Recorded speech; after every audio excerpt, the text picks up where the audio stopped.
Hiya folks, this is just a quick video on sometimes how I can be lucky and end up with getting radios for nothing. Radios free of charge. Not many people come up and give you a radio, do they? But anyway, a friend of mine who luckily came across some CB items from a friend, and he's not interested in any of them. One of them were a linear amplifier and one of them were a MARKO. You'll have seen this in one of my previous videos, right? Anyway, the deal were about 50 quid, £50 in cash. But we had to do some testing, of course, to find out whether this amplifier were working. It's a Satagi B300, is it? I don't know whether it's Satagi, but it's a B300 anyway. They're not a bad amp, apparently. Anyway, so I bought it for 50 quid because there was the amplifier, there was that radio that I wanted parts from. I didn't really want the radio, it's a MARKO. But there's a lot of parts in there, you know, that's handy, but I was specifically looking for the VCO block. Now obviously 50 quid's a lot of money to pay for one of them. But I know that the B300 fetches about 70 or 80 pound on Bay. If it's working perfect, they'll fetch about 70 or 80 quid. Right, so I thought, well, you know, it's not too bad as long as the amp's working. So we did some tests and we found out that the amp is working, and it's working perfect preamp as well. So in a way, really, at the moment I've got 50 quid in the two of them. So I had all hopes on this radio, and I powered it up for Gary the other day because he's got a problem with a radio that's very similar to this. And I powered it up for Gary the other day. I'm quite excited because it only come to me about 3, 4, 5 days ago, did this radio, you see. So I powered it up the other day, and to my surprise it doesn't work. It's out of lock. If I've got videos of that, I'll bring it to you, but I don't know whether I did. I made some film and then I got bored and I stopped filming because it got really complicated. But anyway, we're out of lock, and for those that don't know what I'm on about, it wouldn't receive, wouldn't transmit. It was just dead. It all lit up and everything, but it was just dead. So I set about doing the usual, looking for all its vital statistics in its PLL area and its VCO mixer here, and all its oscillators that's involved for, you know, lot detectors, state at PLL down there. Can we just see it hiding down there, right? And everything appeared to be perfect, apart from all frequencies were present, but it were all over the place. It were moving all over, and the lot detector were low, proving that the radio were out of lock. So it wouldn't receive or transmit, yeah, but all the signals were present, but it were all over the place, and no matter what I did, I couldn't get it to capture by trying to retune VCO or anything. So armed and dangerous, I came with my test, because they're very problematic of the VCOs on these radios, you see. So I have a test one that I know works perfect, and it's not for another radio, it's just for the test workshop. And because there's no way to repair them, and quickest way really is to plonk one in. In some cases, if everything appears to be right, like it did with my case, but it was just all over. So I put a new one in, or should I say another one, and it still didn't capture. This is it here. You'll notice I've got my ground pin. These are to earth as I put it upside down in reality. So as you see it like that, you got your two ground connections here, and there's two pins here on to right, can you see them, and two pins on left, and one pin here standing on its own. Let's get you a side shot of that. Can you see? You got two pins here and two other pins, and we can see these pins here on the circuit board. If I can just get your exhibit F out. These are two ground pins. These are two connections that go to the VCO mixer, which is here. and this connection here is grounded, so you don't have to worry about that. And this connection here goes to frequency in, I think, you know, F in, not F in, frequency in pin. I think it does anyway, but irrelevant. But and this one is 5-point-odd volts when it's all up and rolling and what have you. Anyway, notice I haven't soldered it perfectly back. I'll explain why in a minute, but just for a test, I just put, as long as it's got some ground. Anyway, it didn't come to a lock when I put a VCO in that I know works.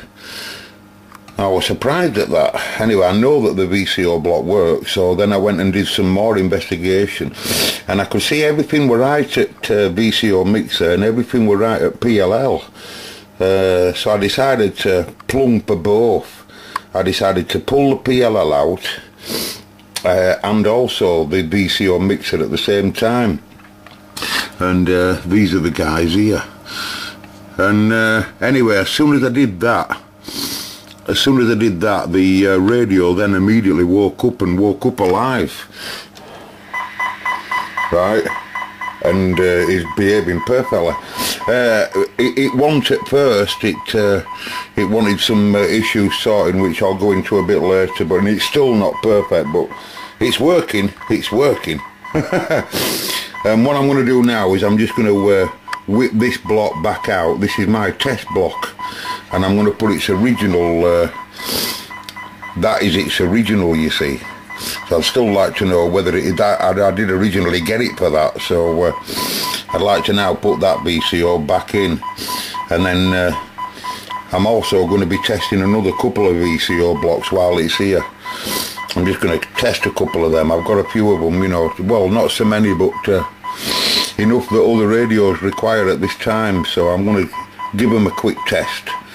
So I'll do that. Stand by. Okay, well, I'm going to try and show you this on camera through viewfinder at the same time as I'm doing it, right?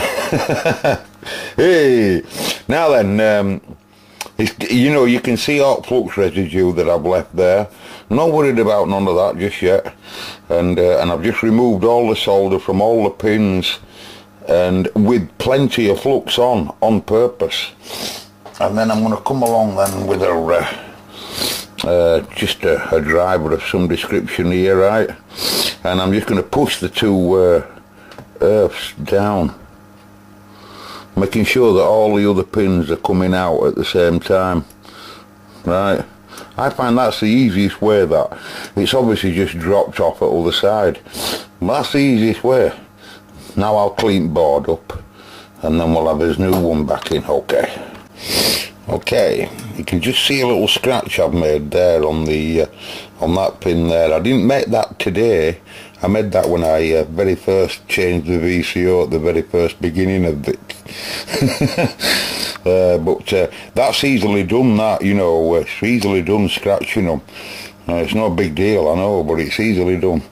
Anyway, so that's after it's been cleaned up. So now I'll just I'll get the new VCO in. Right, we're back alive again, folks.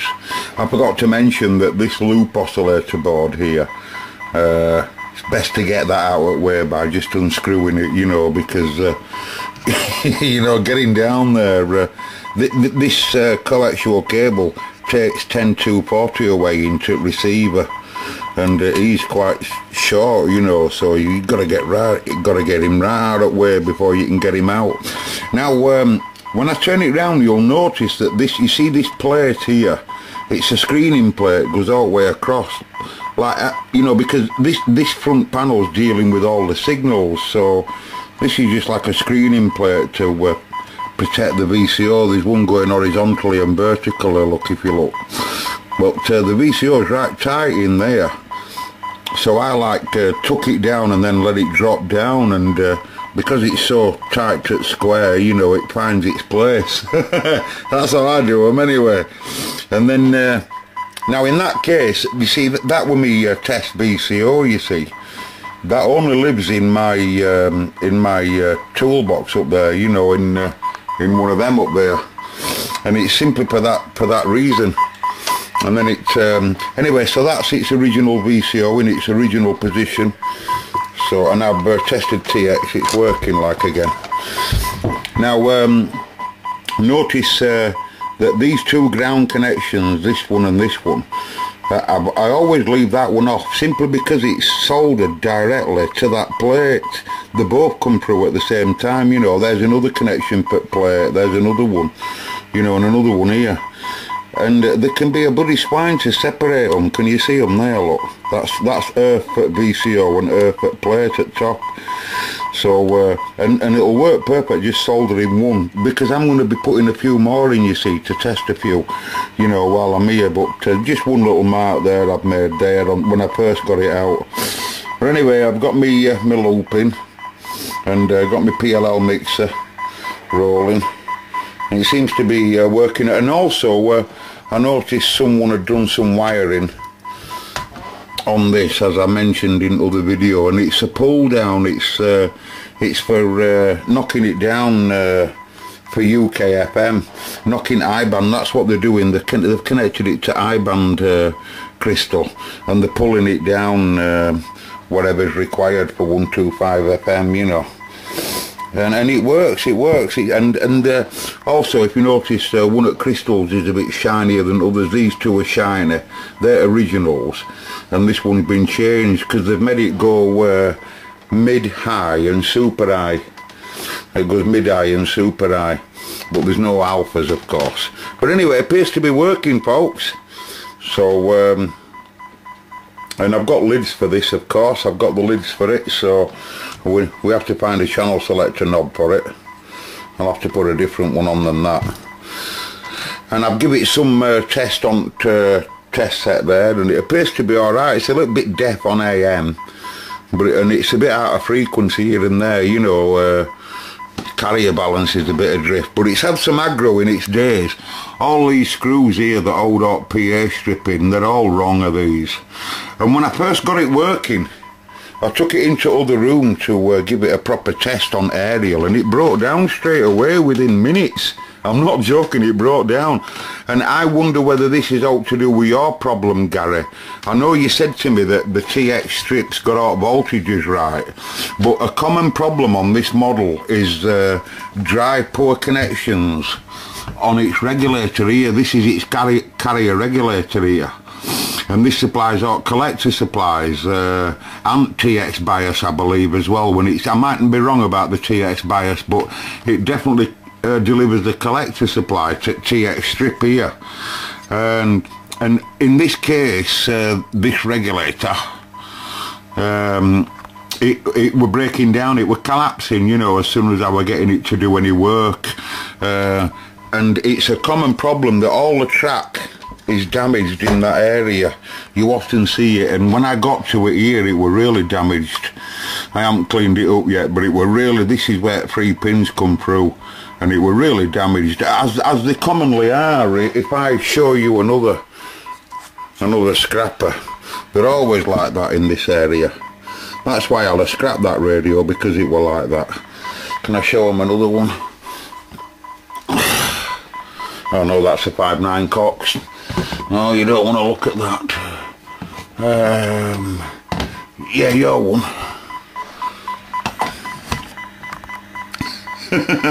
You see, it's common in that area, because they didn't make them right well in that area. They want enough track, and because they're dealing with quite high current, of course, you know what I mean. Anyway, so I've just bothered it like that, and we'll sort that later. But that were breaking down. It were breaking down under load, Gary. Voltage just checked out perfectly fine until I TX'd and got it to do some work, and then they all collapsed. Common on to Cobra, of course. Right, so I've no more to say. I'm gonna clean it up a bit, and then this is what someone's done. I haven't done this. I don't know. This is in RF stage, but you see all them screws there are all wrong. Like, they shouldn't be that type at all. They should be hexagon pan head type, shouldn't they? It's no big deal. Like, at the end of the day, it's working, folks. It's working. So I'll just test a few more VCOs, then I'll give it a clean up, tidy up, and I'll test it for a while. I'll catch you later, folks. May the force be with you.